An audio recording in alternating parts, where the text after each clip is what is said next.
What's up, everybody? Welcome back to the Trill Collector, where we talk about the games, the consoles, and the classic memories that made us who we are.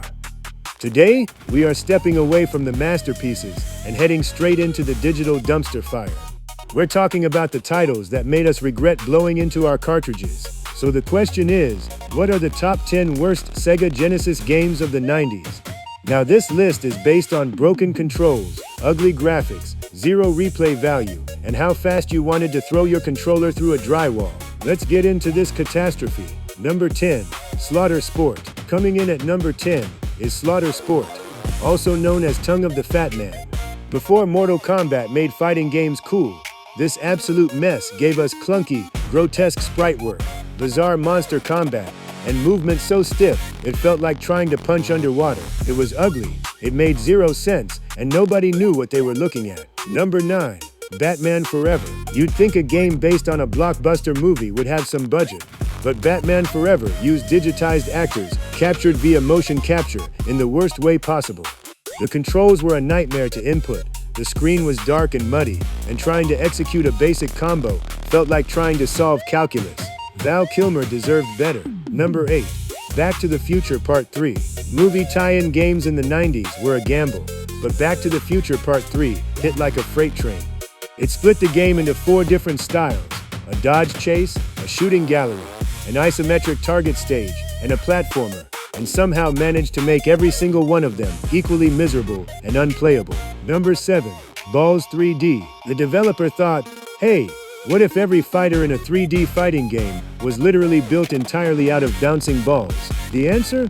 Absolute visual chaos. Balls 3D was a blurry, dizzying mess with terrible hit detection, repetitive sound effects, and a gimmick that wore out its welcome about 10 seconds after you turned the console on. Number 6, The Great Waldo Search. Where's Waldo? Works great as a picture book. As a Sega Genesis video game? A complete bore. You stared at washed-out static 16-bit screens, trying to find a tiny man in a striped shirt while fighting a restrictive time limit. It took a fun, casual puzzle concept and turned it into an exercise in eye strain. Number 5, Rise of the Robots. Holy hype, Batman. When Rise of the Robots came out, gaming magazines acted like it was going to revolutionize the future with its pre-rendered robot graphics. Instead, players got a sluggish, single-player-only fighter, where you could only play as the main cyborg, fighting against mind-numbing AI, with controls that felt like they were coated in molasses. Number 4, Dark Castle. If you want to experience digital torture, fire up Dark Castle on the Genesis. The main character moved like he was carrying a backpack full of bricks, jumping was an extreme hazard, and missing a single pixel-perfect landing meant instant death. It took a semi-decent computer game and translated it into an unplayable frustration machine. Number 3, Shaq Fu. Shaq Diesel traded the basketball court for interdimensional martial arts, and the world wept. Shaq Fu is legendary for all the wrong reasons. Slow-motion combat, repetitive generic enemies, and a premise so utterly bizarre that it looped around from being funny to just plain sad. At least you can buy a shirt making fun of it now? Number 2, Heavy Nova. Mecha anime robots are cool. Controlling a giant robot that moves at the speed of a rusted tectonic plate is decidedly not cool.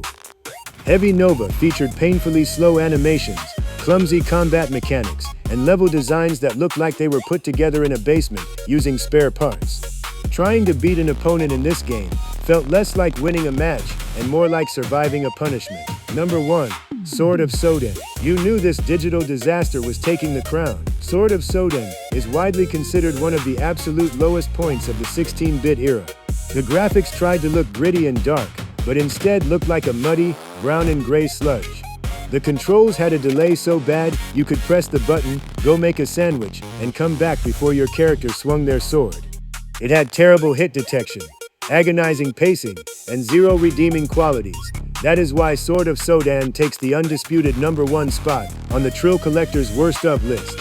Honorable mentions, or dishonorable rather.